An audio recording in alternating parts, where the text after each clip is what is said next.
Hello दोस्तों, स्वागत करते हैं आपका अपने YouTube channel genius hub academy पर। मैं विकास गुप्ता आप लोगों को इस प्लेटफॉर्म पर क्लास 10 का फिजिक्स पढ़ा रहा था। इस क्लास 10 के फिजिक्स भौतिक विज्ञान में हम लोगों ने इसके पहले 4 लेक्चर को कवर किया था, जिसमें हमने इसके प्रीवियस वाले लेक्चर में चालक क्या होते हैं, अचालक क्या होते हैं, अर्धचालक क्या होते हैं, इसके बारे में डिस्कस किया था। तो दोस्तों, आज जो हमारा टॉपिक होगा वो आपका प्रतिरोध पर होगा। किस पे होगा? प्रतिरोध पर। आज हम पढ़ेंगे प्रतिरोध क्या होते हैं, प्रतिरोध के नियम क्या है, सारी चीज़ हम लोग आज प्रतिरोध के बारे में डिस्कस करने वाले हैं। तो चलिए बिना टाइम वेस्ट के स्टार्ट करते हैं। प्रतिरोध होता क्या है? तो आपको बता दूं, जो प्रतिरोध होता है इसे कहा क्या जाता है। तो पहले मैं इसकी डिफिनेशन लिखता हूं, फिर आपको समझाता हूं कि एक्चुअल में प्रतिरोध होता क्या है। किसी चालक में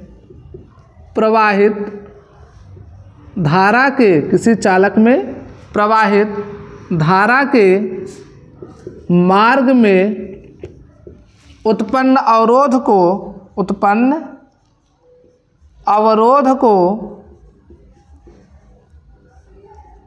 प्रतिरोध कहते हैं। उत्पन्न अवरोध को प्रतिरोध कहते हैं।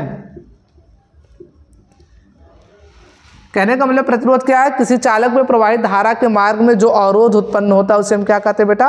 प्रतिरोध कहते हैं। इसके बारे में कुछ बातें और जानते हैं। इसे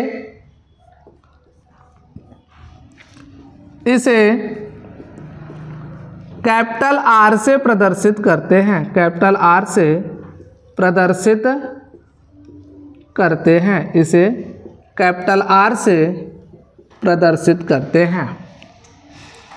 अगली बात अगर हम देखें प्रतिरोध में, तो इसका जो मात्रक होता है बेटा, इसका मात्रक ओम होता है। इसका मात्रक ओम, इसको कहते हैं हम लोग ओम।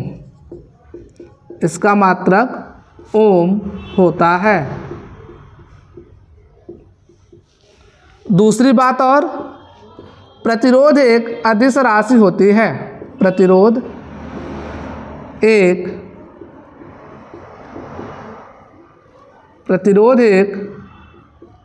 अदिश राशि होती है।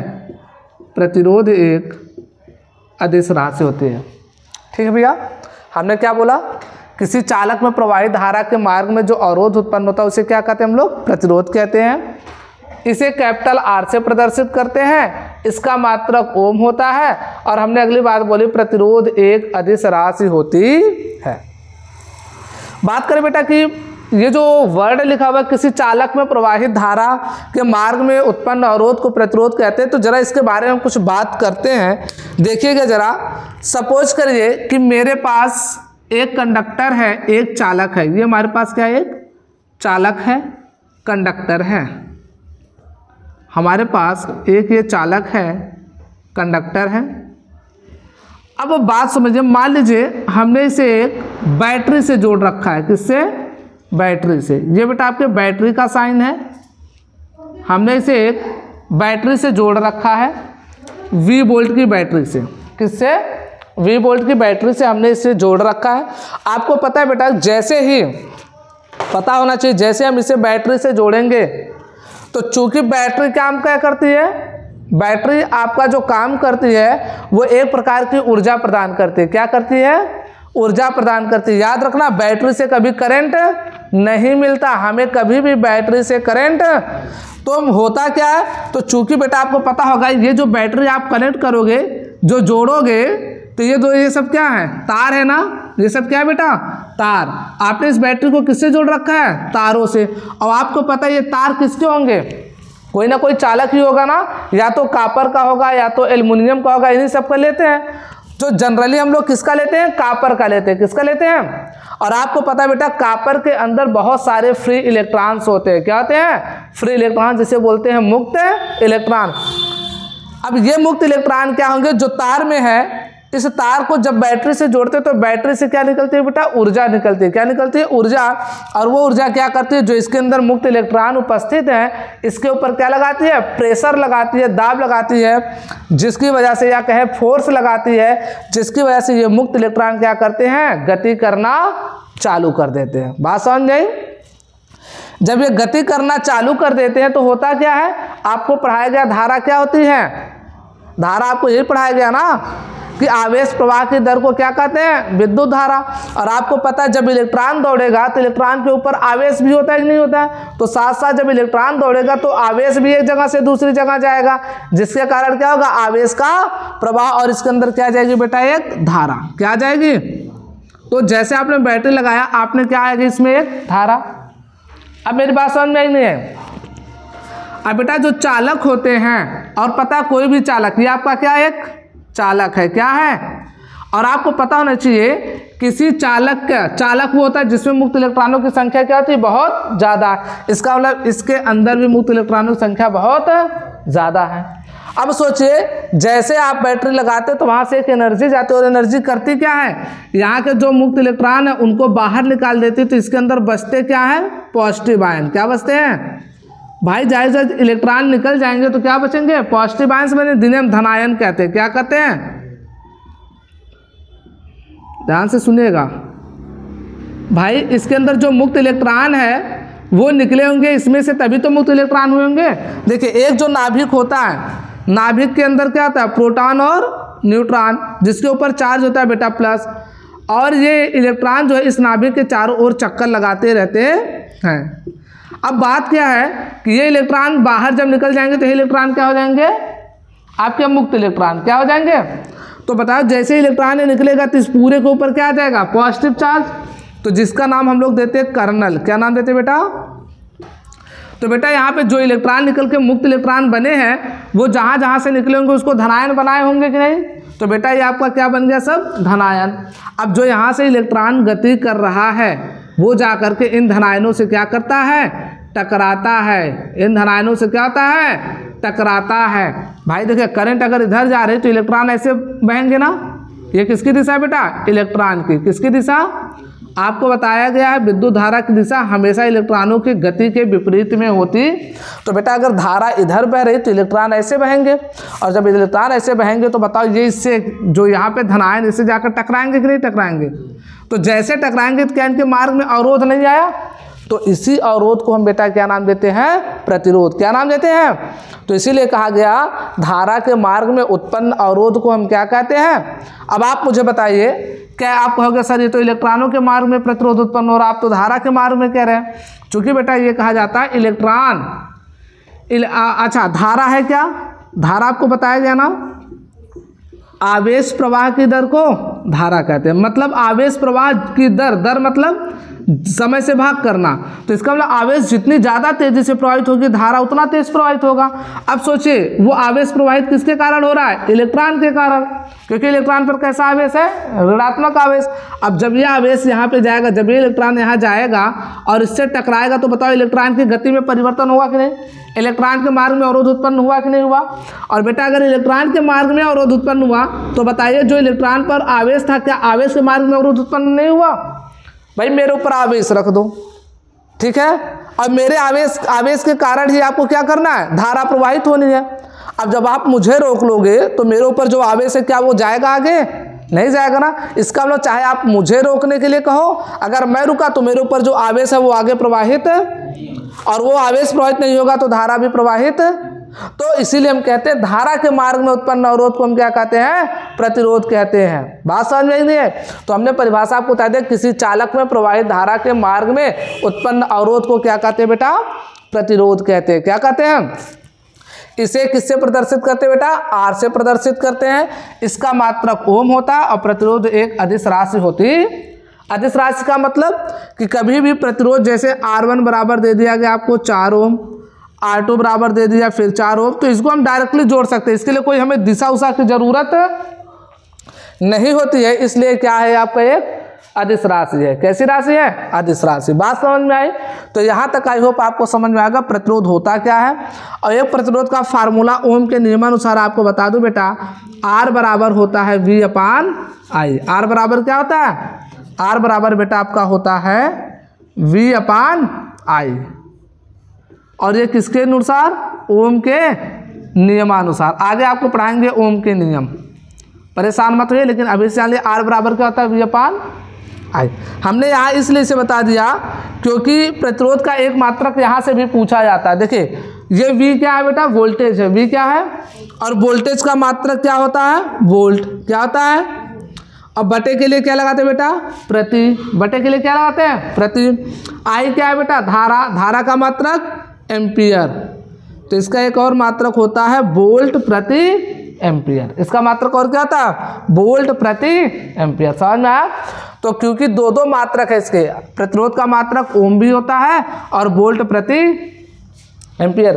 क्योंकि कई बार आपके क्लास 10th में जो आपका क्वेश्चन पूछा गया है, पूछ लेता है कि प्रतिरोध का मात्रक है और उस प्रतिरोध के मात्रक में बेटा ओम नहीं होता है, ऑप्शन में ओम नहीं देता है, तो मजबूरी में हमें क्या हमें वहाँ पे दे देता है वोल्ट प्रति एम्पियर।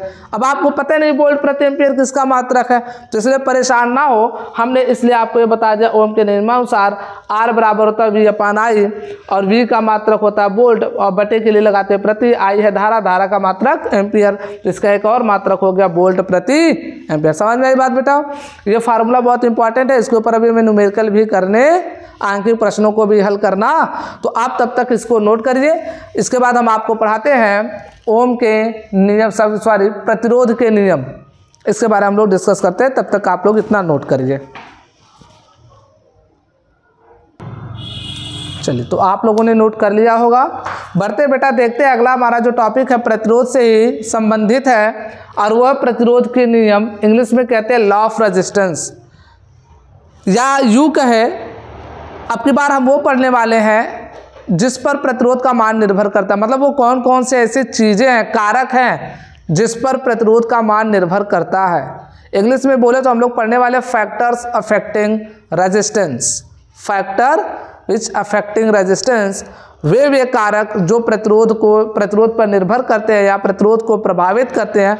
आज हमें उन सभी कारकों के बारे में पढ़ना है। तो पहला बेटा आपका कारक है प्रतिरोध, पहला कारक है आपकी तार की लंबाई।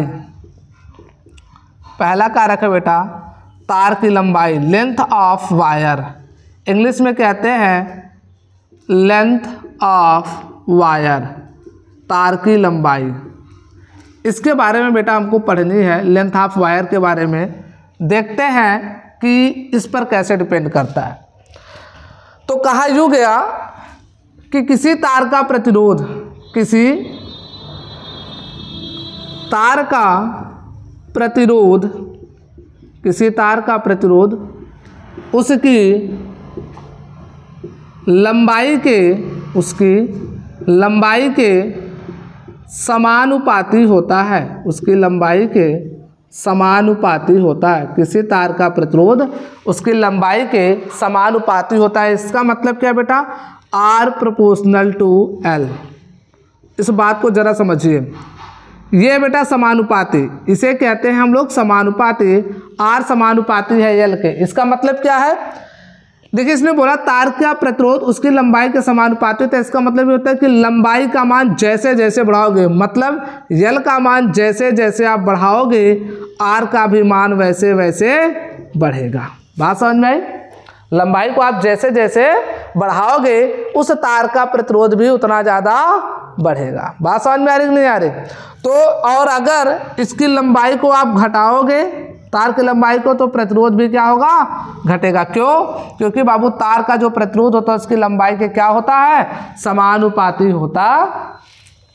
बात समझ में? लेकिन ध्यान रहे तार को कैसे बढ़ाया जाए? लंबाई लेकर के बढ़ाइए, नहीं तार को खींच कर बढ़ा दिया जाए। याद रखना, आप लोग जब क्लास 12th में जाओगे तो एक चीज़ आप पढ़ोगे, यदि तार की लंबाई को खींचकर 2 गुना कर दिया जाए तो खींचकर नहीं बढ़ाना है। अगर आप खींचकर बढ़ाओगे तो बेटा दूसरा चीज़ हो जाता है, उसमें प्रतिरोध का मान और चेंज हो जाता है। किस तरीके से चेंज होता है क्लास 12 का टॉपिक है। लेकिन सॉरी, अभी ये मैं वो बता रहा हूँ, केवल जैसे मान लो कोई वायर रहा हो, मान लो एक ये वायर है 10 मीटर का, कितने मीटर का,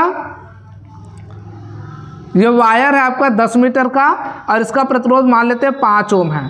तो इसी तार का मतलब यही तार अगर आप लेकर के आते हैं कितने मीटर, 20 मीटर ले आते हैं, तो इसका प्रतिरोध कितना हो जाएगा आपका 10 ओम। मतलब हमने तार को खींचा नहीं है, अलग से तार की लंबाई हमने बढ़ाई है। हमने इस तार को खींच के नहीं बढ़ाया बेटा, खींच कर बढ़ाते तो प्रतिरोध और बहुत ज़्यादा बढ़ जाता।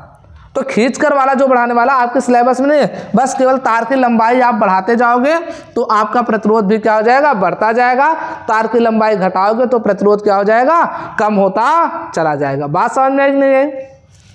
तो पहला नियम ये कहता है बाबू कि तार की लंबाई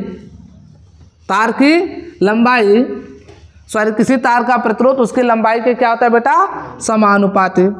दूसरा चीज बोला गया तार के क्षेत्रफल पर, तार के अनुप्रस्थ काट क्षेत्रफल पर। तो इन्होंने बताया क्या कि किसी तार का प्रतिरोध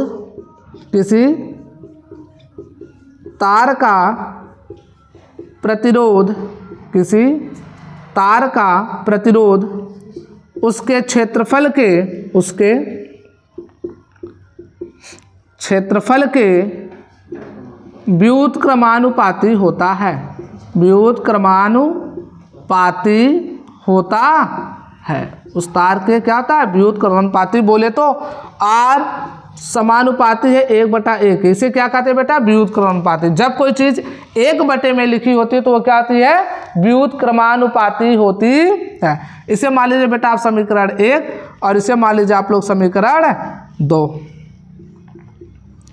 तो इसका मतलब क्या है कि इसका मतलब है जैसे जैसे आप एरिया को बढ़ाओगे, जैसे जैसे आप एरिया को बढ़ाओगे प्रतिरोध का मान क्या होगा, कम होगा। प्रतिरोध का मान क्या होगा, कम। और आपको पता है अगर प्रतिरोध का मान कम हुआ बेटा तो धारा का मान बढ़ जाएगा। धारा का मान बढ़ जाएगा कि नहीं बढ़ जाएगा भाई? जाहिर सी बात, जिसका प्रतिरोध कम उसमें धारा ज़्यादा। समझ में आ रही बात नहीं? जिसमें प्रतिरोध कम उसका धारा ज़्यादा। और अगर आपने अनुप्रस्थ काट क्षेत्रफल को घटाया, एरिया को कम किया, तो रेजिस्टेंस क्या हो जाएगा, बढ़ जाएगा। और रेजिस्टेंस अगर बेटा बढ़ जाएगा तो धारा क्या हो जाएगी, कम हो जाएगी। इसीलिए तो एरिया कम करने का मतलब क्या, आपने तार पतला ले लिया, तार तो भाई चाहे से बात तार पतला लोगे तो रेजिस्टेंस बढ़ जाएगा, धारा क्या हो जाएगी, कम। इसीलिए जब आपको हैवी करंट कहीं ले जाना था तो आप तार क्या लाते हो, मोटा लाते हो। तार क्या लाते हो कि पतला ले आते हो। मान लो अगर आपके इंडस्ट्री में या मान लो आपके घरों में आपको चलाना है, हीटर चलाना है, बड़ी बड़ी इक्विपमेंट चलानी है, तो आप उसके लिए पतला तार लाओगे या मोटा तार लाओ। मोटा तार लाने से क्या होगा, एरिया बढ़ेगा। एरिया अगर बढ़ा बेटा तो रेजिस्टेंस क्या हो जाएगा, कम, और धारा क्या हो जाएगी, बढ़ जाएगी। तो किस में पूछेगा, कौन से प्रकार के तारों में धारा ज़्यादा प्रवाहित होती है, तो मोटे तारों में बेटा धारा ज़्यादा प्रवाहित होती और पतले तारों में धारा कम प्रवाहित होती है। बात समझ में आई? दूसरी बात बेटा आपको हमने क्या बताया था, दूसरी बात हमने आपसे ये बताया था कि तार जितना पतला होगा, तार जितना, एक बात सुन लो, ये भी आपसे एग्जाम में पूछ सकता है, मोटे तार का प्रतिरोध क्या होगा, तो मोटे तार का प्रतिरोध क्या होता है, कम होता है। मोटे तार का प्रतिरोध कम और पतले तार का प्रतिरोध ज़्यादा। क्योंकि आपसे कभी, और कैसे याद करोगे, यहाँ से देख लो, समानुपाती है, व्युत्क्रमानुपाती नहीं, ये दोनों वैद्युत प्रतिरोध और क्षेत्रफल एक दूसरे के क्या है, व्युत्क्रमानुपाती होते हैं। तो इसलिए मोटे तार का प्रतिरोध कम और पतले तार का प्रतिरोध ज़्यादा। बात समझिए बेटा। अब अगर मैं आपसे कहूँ समीकरण 1 और 2 से देखा जाए तो लिखेंगे, मान लीजिए मैं इसे मिटा दूँ, इसे मिटाकर मैं बेटा लिख रहा हूँ, तो ध्यान दीजिएगा, यहाँ पे मैं लिख ले रहा हूँ समीकरण 1 व 2 से, समीकरण 1 व 2 से। तो क्या हो जाए बेटा, R समानुपाती हो जाएगा किसके, L/A के, L/A। समझ में आया? तो जब समानुपाती चिन्ह हटाते बेटा तो यहाँ पे एक नियतांक जुड़ता है। क्या जुड़ता है, कभी भी याद रखना फिजिक्स में जब जब समानुपाती या व्युत्क्रमानुपाती का चिन्ह हटता है तो उसकी जगह एक नियतांक जुड़ता। ऐसे यहाँ पर जब समानुपाती चिन्ह हटेगा तो यहाँ क्या जुड़ेगा, समानुपाती चिन्ह हटेगा तो एक नियतांक जुड़ेगा जिसका नाम है रो, और हो जाएगा rho L by A. R बराबर क्या हो जाएगा, मैं यहाँ लिख दे रहा हूँ, आर बराबर रो एल बाई। बात समझ में आई भैया। ये आपका आता है प्रतिरोध का फार्मूला। क्या आता है, प्रतिरोध का फार्मूला, जो यहाँ से हमें पता चला है।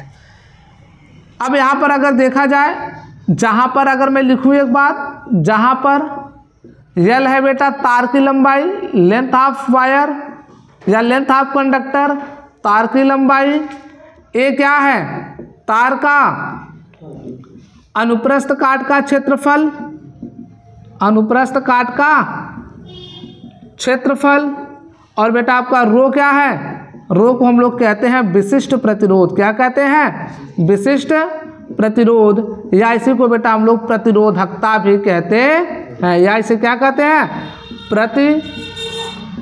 या इसे हम लोग प्रतिरोधकता कहते हैं। क्या कहते हैं, इंग्लिश में बोले तो बेटा इसे स्पेसिफिक रेजिस्टेंस या रजिस्टिविटी कहते हैं, स्पेसिफिक रेजिस्टेंस या रजिस्टिविटी कहते हैं। बात मेरी समझ में आई बाबू। सबसे इंपॉर्टेंट बात क्या है, इस विशिष्ट प्रतिरोध के अंतर्गत ध्यान से सुनना, ये जो आपका विशिष्ट प्रतिरोध है ये किस पर निर्भर करता है बेटा, पदार्थ की प्रकृति पर। किस पे, पदार्थ की प्रकृति पर। मतलब ये जो विशिष्ट प्रतिरोध है इसका मान पदार्थ की प्रकृति पर निर्भर करता है। बोले तो आप अगर मान लीजिए कोई पूछे कि आपके पास दो तार है, कितने तार है, दो, एक बेटा आपके पास क्या है, एल्युमिनियम का है, दूसरा किसका है, कॉपर का, और आपसे पूछे एल्युमिनियम और कॉपर दो प्रकार के तार हैं, इन दोनों तार में बताइए किसका विशिष्ट प्रतिरोध ज़्यादा होगा। तो बेटा जरा एक बात देखा जाए, कैसे, आपको अगर देखा जाए तो ये जो विशिष्ट प्रतिरोध है ये क्या है, प्रतिरोध के समानुपातिक नहीं, और मैंने बता रखा है समानुपाती का मतलब आमने सामने वाले को हम समानुपाती कहते हैं, आमने सामने वाले को। तो ये दोनों देखो आमने सामने है ना, तो समानुपाती। और समानुपाती का अर्थ क्या होता है बेटा, एक को बढ़ाओगे तो दूसरा भी बढ़ेगा, एक को घटाओगे तो दूसरा भी। तो जब बेटा ये दोनों समानुपाती हैं तो आप मुझे बताइए जिसका रेजिस्टेंस ज़्यादा होगा उसका विशिष्ट प्रतिरोध भी। तो आपको देखा जाए तो एल्युमिनियम और कॉपर में प्रतिरोध किसका ज़्यादा होता है, एल्युमिनियम का। तभी तो आप लोग जाते हो कहते हो हमें भैया कॉपर बाइंडिंग चाहिए, आप पंखा लेने आते हो कहते हो हमें एल्युमिनियम वाला चाहिए, नहीं, आप लोग किसका मांगते हो, कॉपर बाइंडिंग। क्यों, क्योंकि कॉपर में धारा अच्छे से प्रवाहित होती, जाहिर बात जिसमें धारा अच्छे से प्रवाहित होगी उसका प्रतिरोध क्या होगा, कम होगा। तो एल्युमिनियम का प्रतिरोध ज़्यादा होगा तो उसका विशिष्ट प्रतिरोध भी क्या होगा, ज़्यादा। इसीलिए एल्युमिनियम और कॉपर में दोनों का प्रतिरोध, विशिष्ट प्रतिरोध क्या है, एक का ज़्यादा और एक का कम। ज़्यादा किसका है, एल्युमिनियम का, और कम किसका है, कॉपर का। लेकिन अगर दोनों पदार्थ सेम लाए जाए, मान लो एक हमने 10 मीटर लंबा तार लाया कॉपर का और एक हमने लाया 50 मीटर लंबा कॉपर का, तो किसका विशिष्ट प्रतिरोध ज़्यादा होगा, दोनों का क्या होगा, बराबर होगा। क्यों, क्योंकि पदार्थ की प्रकृति पर निर्भर करता है। अब आप चाहे 50 मीटर लाओ, चाहे 100 मीटर, चाहे 200, चाहे 400, अगर वो पदार्थ समान है, सेम पदार्थ है, सेम मटेरियल है, तो उसका बेटा विशिष्ट प्रतिरोध कभी बदलता नहीं। बात समझ में आई। तो जो आपका रो है वो पदार्थ की प्रकृति पर निर्भर करता है। मतलब प्रकृति का मतलब आपका पदार्थ कैसा है, जैसा पदार्थ होगा उसी के अकॉर्डिंग उसका क्या होगा, विशिष्ट प्रतिरोध भी होगा। बात समझ में आई। एक चीज़ पर और निर्भर करता है बेटा विशिष्ट प्रतिरोध, टेम्परेचर पर। किस पे, टेम्परेचर, तापमान। तापमान अगर बदलोगे तो विशिष्ट प्रतिरोध का मान क्या हो जाता है, बदल जाता है। तो ये जान लीजिए, आपको यहाँ नहीं पढ़ना, आपको कहाँ पढ़ना है, क्लास 12th में पढ़ना है इसके बारे में। हालांकि मैं आपको बता दूँ ये किस पर और निर्भर करता है, ताप पर भी निर्भर करता है। किस पर निर्भर करता है बेटा, ताप पर निर्भर करता। बात समझ में आई। सबसे ज़्यादा आपकी किताबों में इसका मात्रक पूछा जाता है। क्या पूछा जाता है बेटा, मात्रक। तो जरा देखिएगा, हमने अभी आपको फार्मूला पढ़ाया ना, रो बराबर अगर यहाँ से मैं निकालूँ तो क्या आएगा, जरा देखिएगा। रो बराबर, देखिए रो के साथ एक इसमें भाग में, इधर आएगा तो गुणे में, तो हो जाएगा R × A। रो के साथ एल गुणे में नीचे आएगा तो भाग में एल हो जाएगा। अभी मैंने आपको इसका मात्रक पढ़ाया था, क्या होता है बाबू? ओम। प्रतिरोध का मात्रक ओम। ये बेटा क्षेत्रफल है, क्षेत्रफल का मात्रक होता है मीटर स्क्वायर, और लंबाई किसमें होती है? मीटर में। 1 मीटर 1 मीटर कैंसिल, तो बेटा जो रो का मात्रक आया वो क्या है? ओम मीटर या ओम सेंटीमीटर, ओम सेंटीमीटर। तो ये बहुत सारे इंपॉर्टेंट आपके मात्रक है जो आपको पता होना चाहिए। आई होप आपको मेरी बात ये समझ में इतनी आई होगी। तो बेटा ये पूरा था आपका प्रतिरोध के नियम, किस पर निर्भर करता है, विशिष्ट प्रतिरोध क्या होता है। विशिष्ट प्रतिरोध में एक परिभाषा भी बोली जाती है बेटा, है ना। 1 ओम सेंटीमीटर है, 1 ओम प्रतिरोध कैसे परिभाषित है, पहले आप इतना नोट करिए, फिर इसके आगे बारे में देखिए 2 टॉपिक पढ़ेंगे इसमें, और एक टॉपिक हम पढ़ेंगे कि इस प्रतिरोध को जो हम पढ़ रहे हैं इसकी उपयोगिता क्या हमारे लाइफ में, है ना। हम प्रतिरोध को क्यों पढ़ना चाह रहे हैं भाई, प्रतिरोध से हमें क्या क्या यूजफुल चीज़ें मिल सकती हैं, या इससे हमें क्या क्या लाभ है प्रतिरोध से, उन सब चीज़ों के बारे में हम पढ़ने वाले हैं। तो पहले बेटा आप लोग इसको क्या करिए, नोट करिए, फिर उसके बाद हम लोग जो है आप लोग इससे शॉर्ट लीजिए, फिर इसके बाद हम बताते हैं इसकी उपयोगिता के बारे में।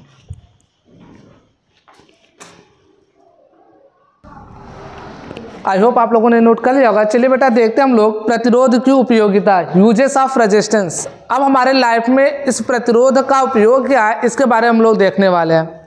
जैसा कि अभी हम लोगों ने पढ़ लिया प्रतिरोध क्या होता है, इन सब चीज़ों के बारे में हमने देख लिया। अब हमें देखना है इस प्रतिरोध की उपयोगिता क्या। तो मैं आपको एक फार्मूला बताता हूँ, हालांकि आगे मैं एक्सप्लेन करूँगा ये फार्मूला कहाँ से आया है, लेकिन अभी मैं बता देता हूँ ये फार्मूला बेटा आपका आया, फार्मूला जो होता है आर बराबर होता है बेटा V/I, आर बराबर होता है V/I, और ये फार्मूला बेटा आपका आता है ओम के नियम से। किससे? ओम के नियम से। और ये जो फार्मूला बेटा ओम के नियम से, ये आपको नेक्स्ट क्लास में मैं आपको सिखाऊंगा ओम का नियम क्या होता है, और इसका सत्यापन के बारे में हम बात करेंगे। परंतु आज हम इस ओम के नियम द्वारा जो आर बराबर V/I है इसके बारे में चर्चा करते हैं। देखिए जरा ध्यान से सुनिएगा, जरा सुनिएगा, या इसी को हम कैसे लिख सकते हैं बाबू, आई को इधर ले आओ, आर को नीचे, तो आई बराबर हो जाएगा V/R। आपको पता होना चाहिए आई और आर हमेशा क्या है, आमने सामने तो है नहीं, तो व्युत क्रमानुपाती है। कैसे है? व्युत क्रमानुपाती होते हैं। इसका मतलब क्या है, आर के मान को बढ़ाओगे तो धारा का मान क्या होगा? कम, और आर के मान को घटाओगे तो धारा का मान बेटा आपका बढ़ेगा, ऐसा ये कहता है। तो इसका जो हम उपयोग करते हैं, पहली बात धारा नियंत्रक के रूप में, धारा, इसका उपयोग होता है बेटा धारा नियंत्रक के रूप में। धारा नियंत्रक बोले तो इंग्लिश में बोलेंगे बेटा इसे हम करंट कंट्रोलर के रूप में। करंट कंट्रोलर बोले तो जहाँ पे हमें करंट को कंट्रोल करना हो। आप कहोगे सर ऐसे कहाँ है जहाँ हमें करंट को कंट्रोल करने की ज़रूरत है, तो बेटा आप अपने डेली लाइफ में यूज़ करते हो, क्या यूज़ करते हो डेली लाइफ में? पंखा यूज़ करते हो ना, पंखा यूज़ करते हो, उसमें रेगुलेटर लगाते हो। रेगुलेटर से करते क्या हो, पंखे की स्पीड को कम ज़्यादा करते हो कि नहीं करते हो? आपके घरों में जो पंखा लगा, रेगुलेटर क्यों लगाया जाता है? ताकि आप पंखे की स्पीड को क्या करो, धीमा कर सको। अब वो रेगुलेटर करता क्या है बेटा, रेगुलेटर करता क्या है, उस रेगुलेटर को जब ऐसे घुमाते हैं तो उससे प्रतिरोध का मान परिवर्तित होता है। मान लो आपको स्पीड कम करना है, स्पीड क्या करना है, कम करना है पंखे की, तो हम किसी तरीके से क्या करेंगे, रेजिस्टेंस को मान को बढ़ा देंगे। तो जब हम घुमाते उससे रेजिस्टेंस का मान बढ़ जाएगा और धारा का मान कम हो जाएगा, और धारा का मान कम हो जाएगा तो पंखे की स्पीड क्या हो जाएगी बेटा, स्लो हो जाएगी। पंखे की स्पीड क्या हो जाएगी, स्लो हो जाएगी।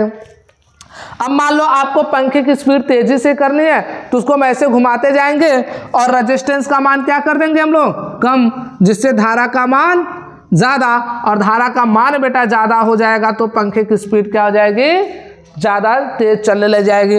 तो धारा नियंत्रक के रूप में हम लोग करते हैं। इसके ऊपर कौन है, जैसे हमने बताया आपको रेगुलेटर, क्या बताया बेटा आपका, रेगुलेटर।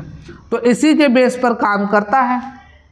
प्रतिरोध की सहायता से, किसकी सहायता से, प्रतिरोध की सहायता से हम लोग क्या करते हैं, धारा को कंट्रोल करते हैं। क्या करते हैं, धारा को कंट्रोल करते हैं, जिससे हमने देखा धारा को कंट्रोल करने से क्या हो गया, हमारे पंखे की स्पीड क्या हो गई बेटा, स्लो और स्पीड मतलब स्लो और फास्ट होने लग गई।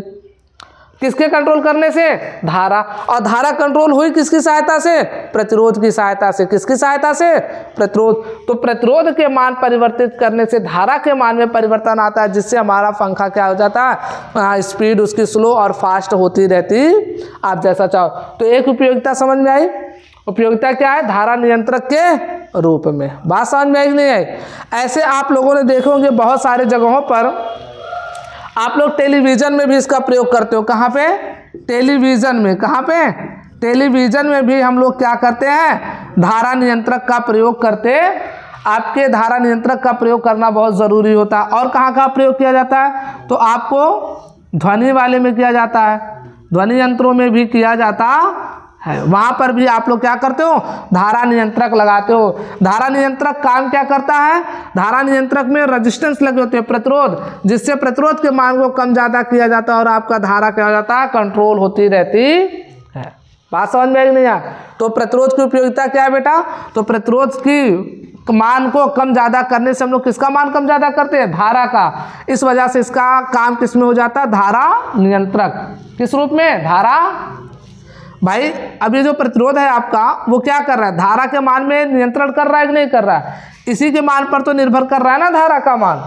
भाई हम इसके मान को कम ज़्यादा करेंगे तो धारा का मान कम ज़्यादा होगा। इसका मतलब ये प्रतिरोध से हम क्या करें, धारा का नियंत्रण कर रहे हैं। इसी वजह से इस प्रतिरोध का उपयोगिता क्या है, धारा नियंत्रक के रूप में। और धारा नियंत्रक के रूप में कौन कौन से आपके जो है काम आते हैं, रेगुलेटर में काम आता है, टेलीविज़न में काम आता है और ध्वनि यंत्रों में काम आता है। बात समझ में नहीं। दूसरा उपयोगिता आप लोग कहाँ यूज करते हो प्रतिरोध का, तो जैसे आपके जो उष्मक हैं, उष्मक बोले तो हीटर हो गए।